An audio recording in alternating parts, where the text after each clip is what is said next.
wrestling fans, thanks for clicking today's Dreaded D Rose report. WWE officials are hoping that Wade Barrett's going to be back in action in July, at least by July, so they could feature him prominently in SummerSlam before Barrett went down to the injury we've seen on Raw. He was scheduled to win Money in the Bank at WrestleMania 28 and challenge Punk for the WWE title. Money in the Bank match had been moved now to SummerSlam this year, so Barrett can win it and begin the push, feuding with Punk for the title going into the fall. Man, they're putting a lot of faith in him. We'll see how that works out.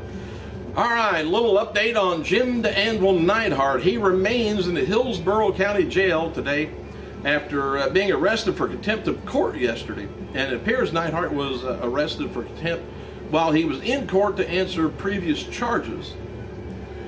I don't understand what the contempt part was, but I've always had contempt for the courts. But anyway, especially in California, Neidhart does not have a bond set yet or a release date. While this is not confirmed, Hillsborough County Sheriff's website indicate that Judge Espinoza sentenced Neidhart to 5 months, 29 days in jail for first-degree theft and possession of a controlled substance charge.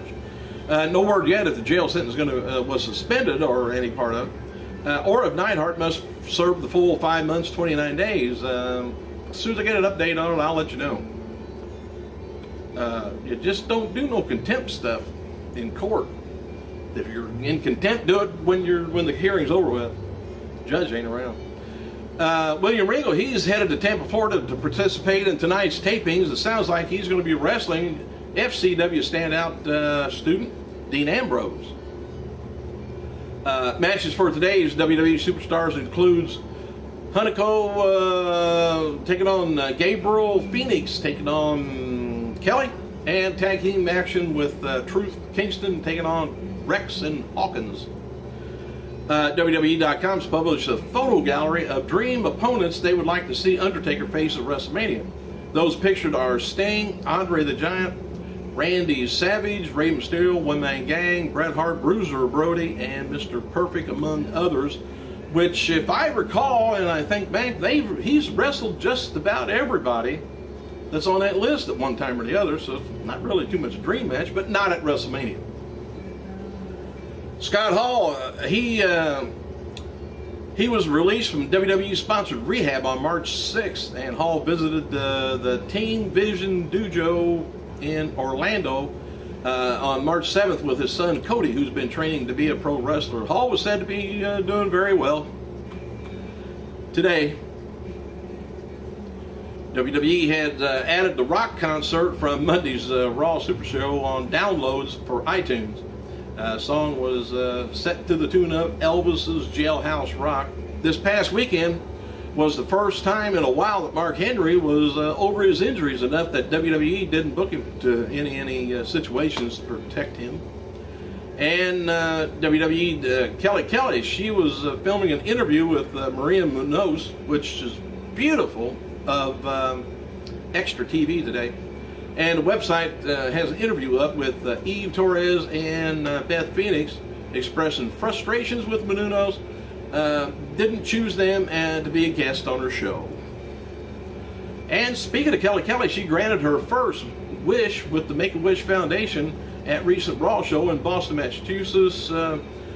Kelly met WWE's Circle of Champion honoree Jerry, and Kelly granted another second wish that night, meeting a kid named Jordan who was there to meet John Cena. That's bad. All right, birthdays. My buddy, Hall of Famer, the Iron Sheik, at this great age of 69 years old. I bet he loves that. All right, on this day, back in 1977, the wrestling world lost Hall of Famer Antonio Rocca, or Antonino Argentino Rocca, what I remember him of when I was a kid.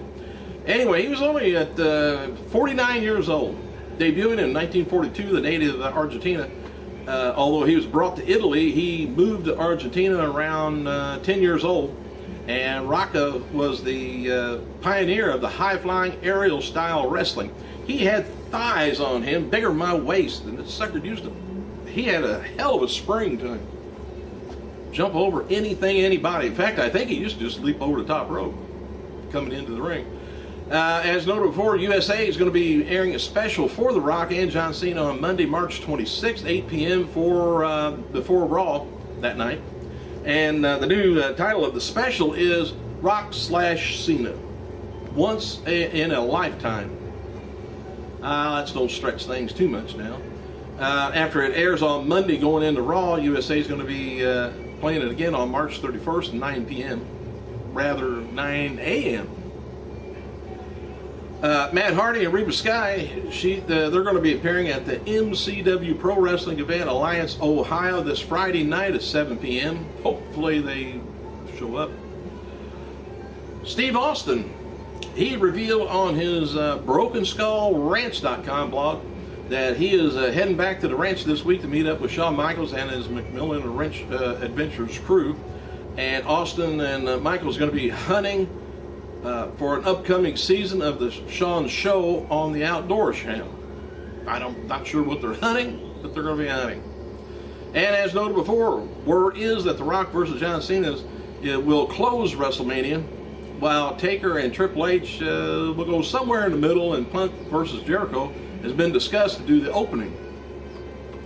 And possible scenario for this would be Jericho coming out to kick off the show, cut a promo about how he doesn't wait for the main event and doesn't want to wait to beat Punk.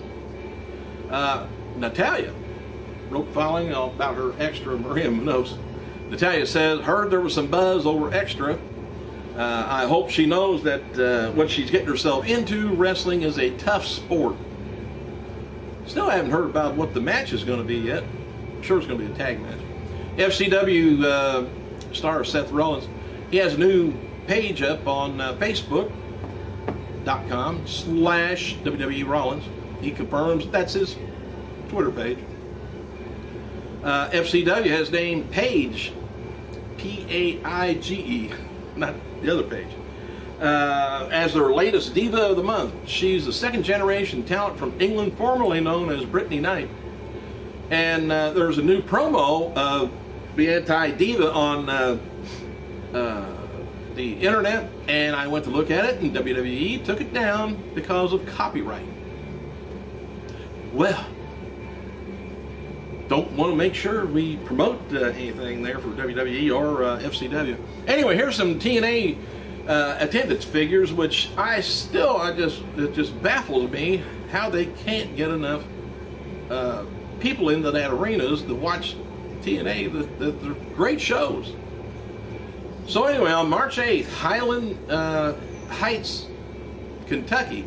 Maybe that's the reason. I've never heard of Highland Heights.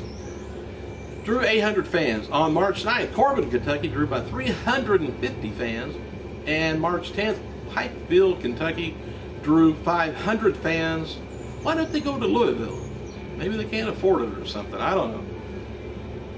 All right, matches for tonight's TNA Impact is going to be Samoa Joe taking on Crimson Daniels, taking on Anderson, Gail Kim taking on Mickie James, Gunner versus James Storm, and a Beat the Clock challenge between Kurt Angle and Garrett Bischoff. Tonight's show is going to be also the Victory Road contract signing between Sting and Bobby Roode. And TNA has some interest in NFL star Landon Jacobs, who was cut by the New York Giants, I guess, just recently, facing Bully Ray at April's Lockdown pay-per-view in Nashville. And confirmed for the Lockdown is Bobby Roode taking on James Storm for the TNA World Heavyweight title. And in the works is a Hulk Hogan and Garrett Bischoff taking on Ric Flair and Eric Bischoff. Flair would lead that team as last word because Hogan is more comfortable working with Flair than a guy like Gunner. It'd be a slow match. Anyway, maybe nothing more than just a test run of sorts. WWE is placing a truncated 5-minute version of the Rock concert from last week's Raw, and the download price is listed at $1.29 and can be found at Rock Concert on iTunes.